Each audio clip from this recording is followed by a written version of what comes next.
It's almost summertime. Getting hot out here. It's time to slow down a little bit on the heavy food, you know?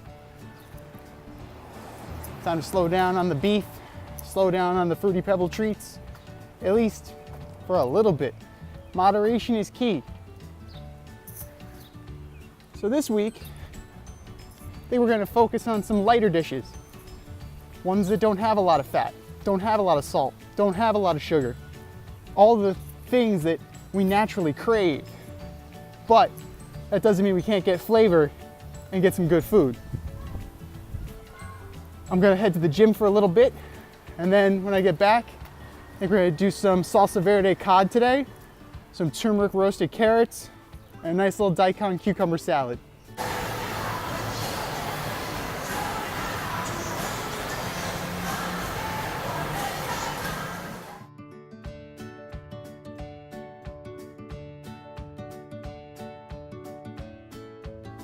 We'll start with our salsa verde today because the longer it sets, the better it gets. Place 1 bunch of cilantro and 1 bunch of flat leaf parsley into your blender jar, removing most of the stems before adding half a bunch of thyme leaves. Since the stems on thyme are woody, we need to separate the leaves by pulling back like so, nice and clean. Next up, 3 cloves of garlic, 4 scallions roughly chopped like so. Then 1 large jalapeno, seeds and all. You could roast it if you like, but I'm going with that fresh grassy green flavor. Cut in half, chop it down into more manageable pieces for the blender before adding our secret ingredient, carrot tops, 1 whole bunch. You want to separate the leaves from the stem the same way you did the thyme. Next up, the zest of 2 limes right there on your microplane, or if you have a wood rasp from your hardware store, you can use that too. On in, scrape it off the back and in. Now press that juice, making sure it'll come out nicely and there'll be a lot of yield. You want the juice of both of the limes, like so. Really squeeze it on in. Don't worry about any seeds. Limes don't have them. Next up, capers. About a teaspoon or so. Give it that nice salty, vinegary pop before adding a pinch of salt. Go lightly because we do have capers. Pepper medley to taste, like so, before going in with red wine vinegar. Once around generously, it's about a half a cup or so, like that. Then we'll litter up. Add about a 1/4 cup of water before streaming in extra virgin olive oil to emulsify.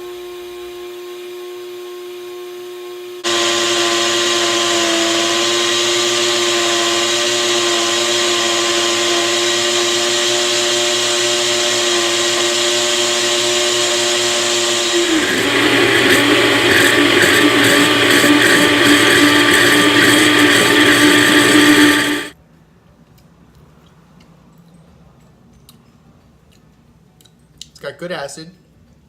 The texture's right, almost like a loose pesto, which is what we were looking for. It's got that lip-smacking acidity to it. That's what you want. You want that.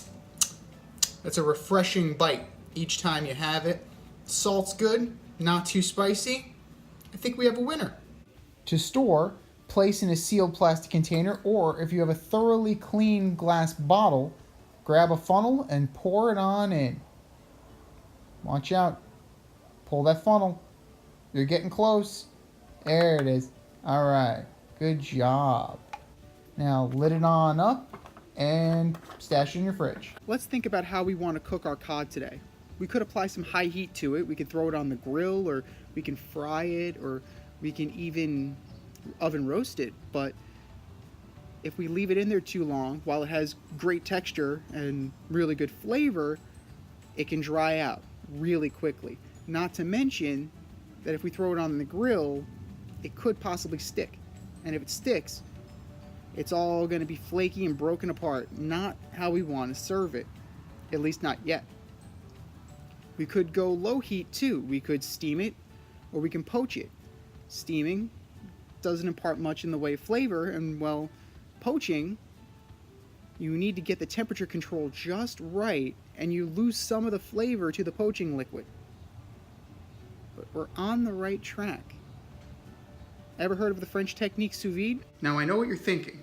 Poaching and sous vide are pretty similar. And they do have some similarities, but there are a few differences too. Sous vide in French means under vacuum. There's going to be a barrier involved. And that barrier means that we're not losing juice. And if we're not losing juice to the poaching liquid, we're not losing flavor, which is great. Also, because it's under vacuum, vacuum concentrates flavors. So if we add a marinade or if we put a spice rub on there, the vacuum will suck the air out and it's actually going to impart the flavor deeper into the fish or the meat. Sounds like a good idea. But there are some extra tools involved. For one, our friend the vacuum sealer here will definitely do the job and suck out the air. Now, another specialty tool you may want to invest in if you're serious about sous vide cooking is an immersion circulator. An immersion circulator regulates the temperature of the water or cooking liquid so it stays consistent throughout. Why is that important to sous vide cooking? It maintains a constant temperature. You can put your piece of fish in at 135 degrees and you can let it sit there and coast to doneness. And then, once it hits that mark, it's going to hold the temperature. So it's not going to dry out and it's not going to be undercooked. Hits that sweet spot every time. The problem is that being specialty equipment, it comes with a hefty price tag. The least expensive one I've seen is like $100. But there's a way around that, and we're going to explore that today. Coat an 8-ounce wild cod fillet in extra virgin olive oil on both sides, then season with kosher salt and cayenne pepper. Place in a zip-top bag. If you have a vacuum sealer, seal until all the air is removed. If you don't have a vacuum sealer, zip up the bag and bring it to your homemade sous vide machine. Don't have a homemade sous vide machine? You have a homemade sous vide machine. No sous vide machine? No problem.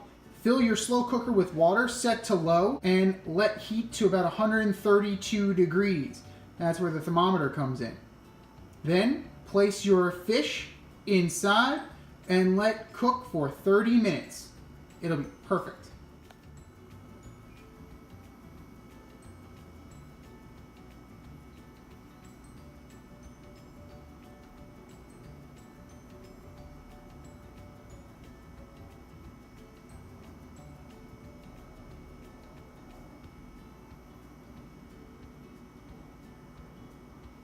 While the cod is cooking, let's make our turmeric roasted carrots.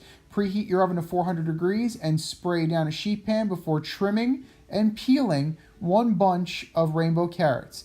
I have purple carrots here, as well as the traditional orange carrot, the white, and the yellow.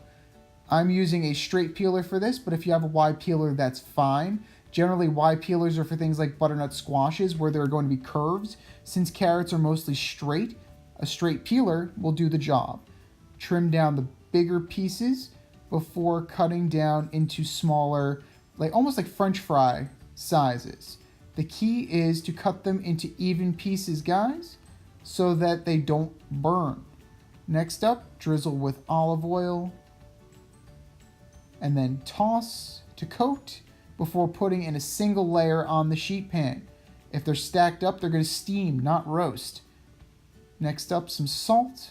Kosher salt from up high, very nice, and some cracked pepper. Perfect. Then the turmeric. Shake to coat, like so, and place in your 400-degree oven for 25 minutes or until a paring knife is inserted into the carrots and they come out clean. You remember a couple weeks ago when I made that burger for my coworker Daisy? Well, she loved it so much that she got me a thank you gift. A spiralizer. Now, I've been waiting for a little bit to break this puppy out, and I think today is going to be the day. Have a little daikon radish, we have some cucumber, I'm going to dress that in a little bit of grapefruit sambal vinaigrette, and I think that'll go really nicely with the salsa verde cod. Let's get to work. Trim the ends off one English cucumber, then cut in half. Then trim and peel 2 daikon radish. I'm using the Y peeler for this one. Daikon has a really nice flavor, like an apple start but with a radish finish.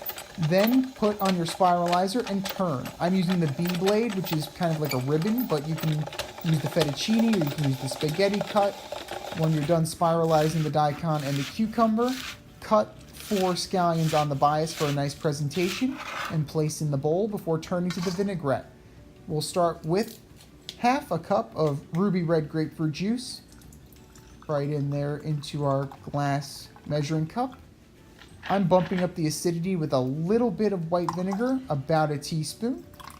Then we're going to add our sambal garlic chili paste, also a teaspoon, but you can add more if you like. Then a pinch of salt, pepper medley to taste, and it's time to stream in the extra virgin olive oil while whisking. General ratio is 3-to-1, but eyeball it. It may need more, it may need less. Time to dress the salad. Dress around your daikon and cucumber and then toss it with tongs. Give it a taste. Nice.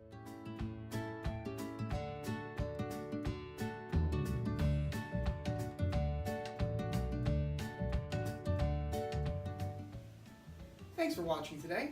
I hope you enjoyed watching as much as I enjoyed making. As always, subscribe to my YouTube channel. Follow me on Instagram, same name as you eat it, and follow me on Facebook, same name as you eat it. And remember, cook how you want to cook, eat how you want to eat, lighten up how you want to lighten up, eat as you eat it. I'll see you next week. Namaste.